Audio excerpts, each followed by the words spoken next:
Battle of the Amphibians. The question is, which team are you going to choose? Gotta catch 'em all.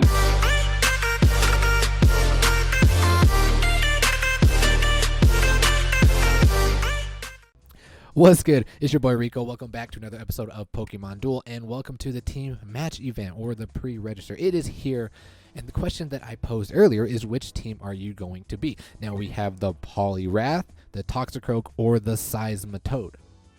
I think it'd be so much cooler if it was actually Politoed, but then that would mean that we would have to have the figure Politoed, which I don't know why we don't have it yet, and I'm predicting that when we do get it, there will be weather conditions in the game, and it's going to have drizzle, and I don't know what's going to happen. I don't know. I have no idea, but that's my prediction anyway. I think I'm going to go with Seismitoad. Now, I kind of want to talk about this team match event real quick. Like it's the broken matchmaking. Nobody really cares about the team match event, and I just think it could be so much cooler. Like, what if you picked a team and you had to do something like Blitz, or no, I don't say something like Blitz. Let's say you had to play like the Queen's Cup or the AI, and the team that had the most wins versus the Queen's Cup or the AI, or just something different, man. I just hate how broken the matchmaking is, and it's not fun. And all the free to play players kind of don't get the EX cube. And I mean, if you are a pay to win or pay to play player who wants the EX cube and wants to get it easily by spending only a minimum of $5, please look in the description below. I have the link there on how to do easily. But I am probably going to be choosing Seismitoad, and the reason being is when we have these team match events, what I like to do is I like to use the mascot and use a deck with that mascot, and I think the easiest one is Seismitoad. I mean, Poliwrath is kind of good too, because if you battle it, you become confused, but then he most likely loses the role. So, and Toxicroak, I mean, the wheel looks super cool, but it's too inconsistent, man. It's too inconsistent. So we are definitely going to be checking the Seismitoad, although I don't think I'm going to care for the orange lights. So I'm kind of upset about that. But like I said, we are going to be using a Seismitoad. We're picking the Seismitoad.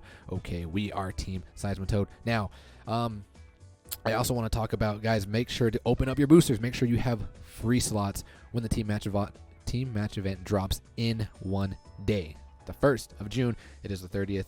So it's going to be a day. So as you can see, I have my boosters being prepped, and then I'm not going to be playing Pokemon Duel for a couple hours, and then when the team match event starts, we are going to be playing a deck that I created just for you guys. Okay, so let's open up these boosters. We got the purple. Can we please get the Manaphy? You're going to hear that every video until we get the Manaphy, but it doesn't look like we're going to get the Manaphy out of this purple booster. So hopefully out of the Carmonite one, and hopefully we drop those 50 Carmonite. That would be nice, right? Let's see. Rainbow. No rainbow.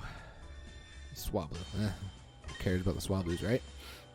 Oh, 40 Carmonite. I will take that. We have 16 hours for this this rainbow booster, so hopefully out of that one we will get it. All right, so I want to show you guys. Actually, let's go this review.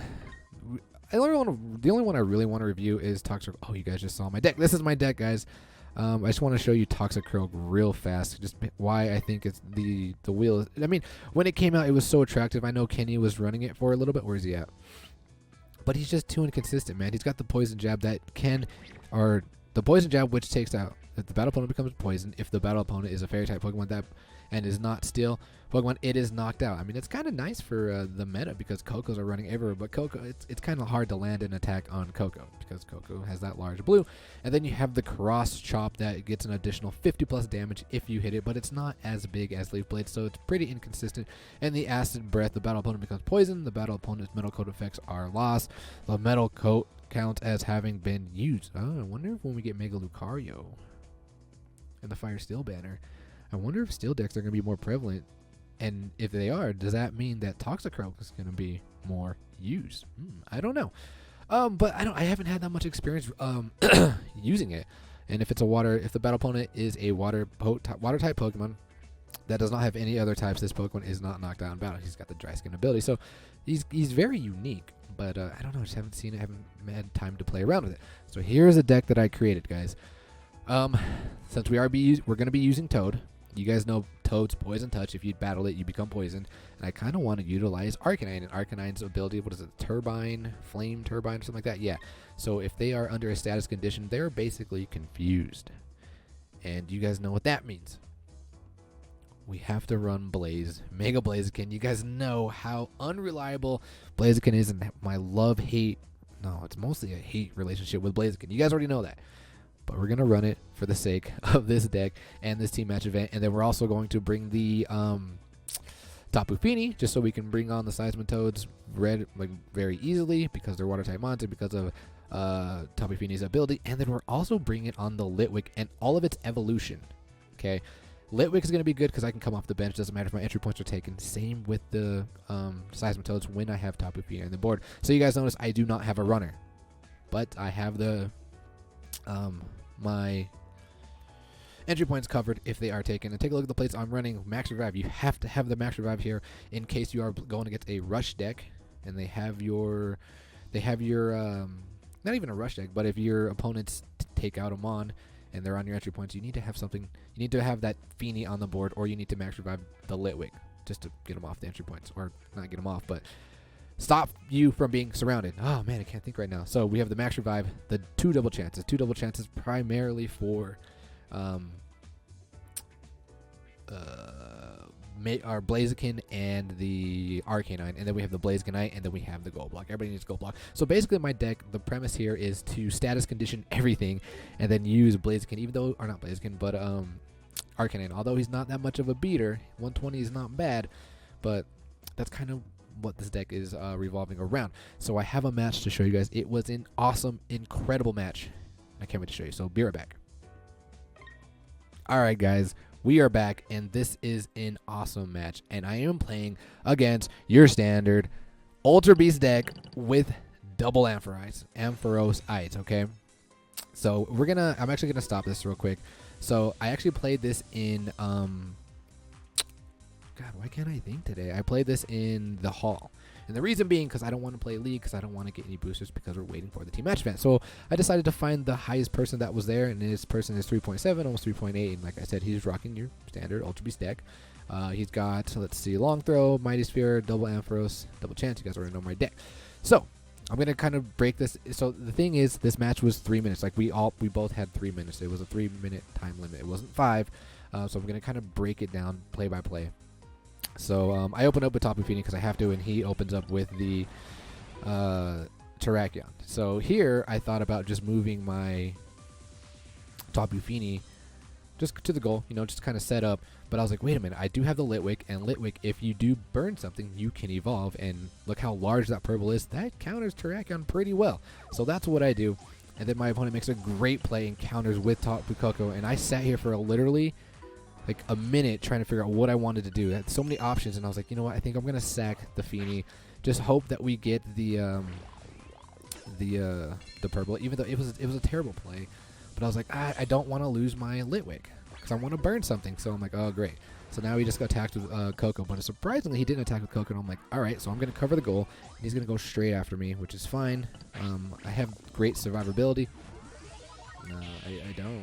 And here, he's burned, so we're gonna stop real quick, and I want to tell you what was going through my head here. So I'm like, okay, obviously he is burnt, or he's poisoned. Now, if he hits his melee wish, and I attack with the Arcanine, I can take him out. If he hits the quick attack, I can take him out. However, if he hits the wild charge, he gets the dodge. GG boys. So I'm like, should I attack? Should I DC with Blaziken? Should I goal block? Like, it was just going through my head, and time was just running down. And what I ended up doing was being ballsy, and I goal blocked with Litwick.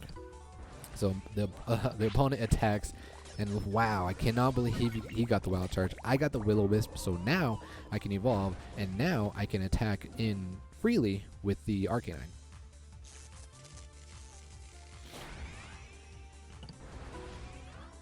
So that's exactly what I do. And I get the fortunate roll, and I'm like, all right, this is good. Things are going great. So he moves up here. Dude, again, I was in my head thinking, I'm like, what should I do here? What should I do here? So I decided DC with Blaziken. I think hopefully I can get the Cyclone Cake, but I don't get it. I probably should have just attacked with Seismitoad, because then he'd be poisoned. Then I can freely attack with Arcanine and be. It wouldn't even be a threat, but I didn't, and I made a mistake. I was like, great. Well, now that he has weight, it's a good chance for us to Mega Evolve and to burn him. So now he's crippled. But like I said, I should have went with the earlier attack. I should have just attacked with Seismitoad to do it. But now this allows me to advance, and my opponent pulls off the early Ampharosite. I don't know why. Well, I mean, it was a good play, but at the same time, he retreats back, and I'm like, that's fine, because all I got to do is move up, and something's getting burnt. So he covers up here, and then I decide to burn the Tapu Koko because I obviously don't want to threaten to surround myself by hopping over the Nihilego. I mean, I guess I could have went closer like here, but it's whatever. Anyway, he brings on the IDC here, and I'm like, let's get rid of this Terrakion, and I decided to move up to the left side so I can get more coverage on the board. And like I said, Terrakion is pretty much he's crippled if he's burned or if he's status conditioned, and you have Arcanine on your deck, and we just get rid of him. I'm like, all right, cool. We're actually doing quite well here. But you know how annoying these decks are, and it doesn't matter how much momentum you get, you lose it right away because of how. Oh, dude, I don't like it. I don't like the figure at all. Oh, I don't like his ability, man. I hate it. I think it's too much. But I was like, all right, we need to get more things status conditioned here. He decides to move his Pheromosa, and I'm like, well, I'm not gonna let you take my entry point without being punished if you decide to attack me. And I'm like, you know what? Pokepotter says don't fear Zoro. And I'm like, all right, don't fear Celesteela. And I attack, and I'm like, wow, Blaze again? Really? All right. And then my opponent does, dude, it's just like I said, it doesn't matter how much momentum you think you get. It's like Kobe Bryant when he like silences the crowd when you have this big streak and he just boom sinks at 3. But I'm like, all right, that's fine. We're going to go right after him again because like Pokefather says, don't fear him. Well, I didn't get the roll. The good thing is I did not get Rendezvous. So he decides to do the rocket ride, gets rid of him, and he moves up, and I'm like, okay, that's interesting. I don't know why.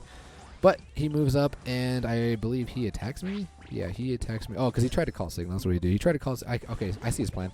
He tried to call signal there, but I'm like, okay, good thing I poisoned you, which is good. But now I'm going to cut you off so you cannot attack there. And if you attack with that one, I have a good shot at taking it out. So I'm surprised he went for the attack there.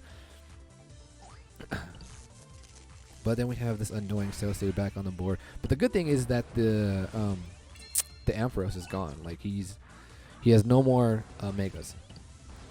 So I decided to do Blaze because I think Blaze is in my win condition here because of his Cyclone Kick. So I'm like, all right, let's go for it. Here we go. Let's bring the momentum back, and time is running out on me. And Blaze does Blaze things. Hashtag Blaze things. That's the new thing. Hashtag Blaze things. So anytime Blaziken does anything, really, that I don't like.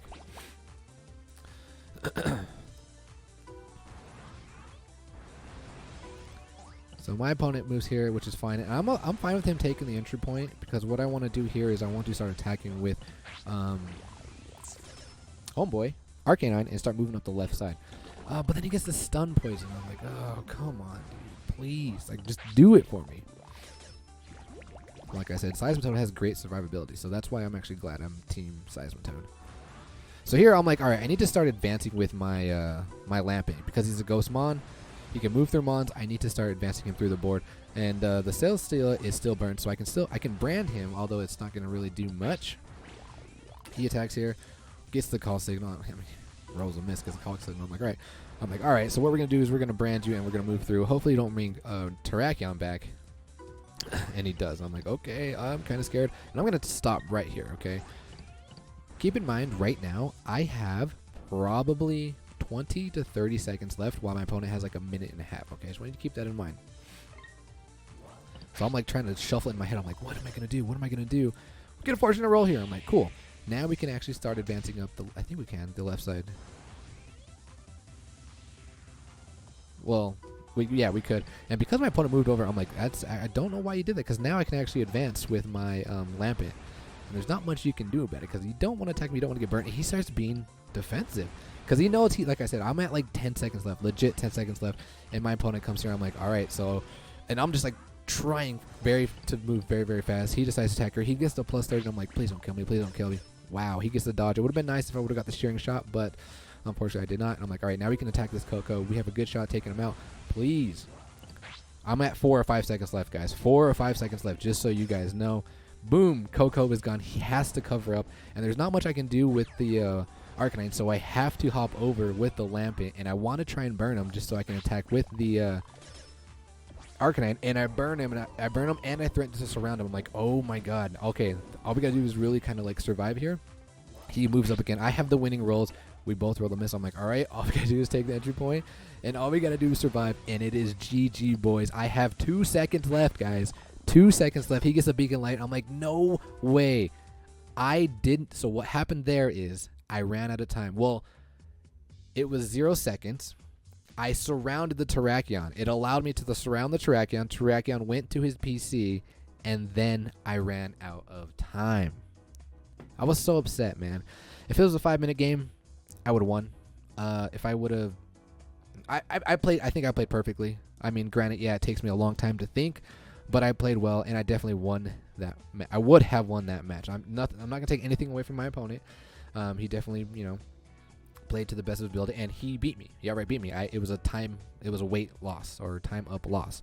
But I just want to iterate the fact that I did surround Terrakion. I would have won the match, but winning is winning, and losing is losing. So good game, and I can't wait to actually test this deck out some more when the team match arrives. But we're gonna cut it there. So I hope you guys had a great day. It's almost weekend. Until then, ladies and gentlemen.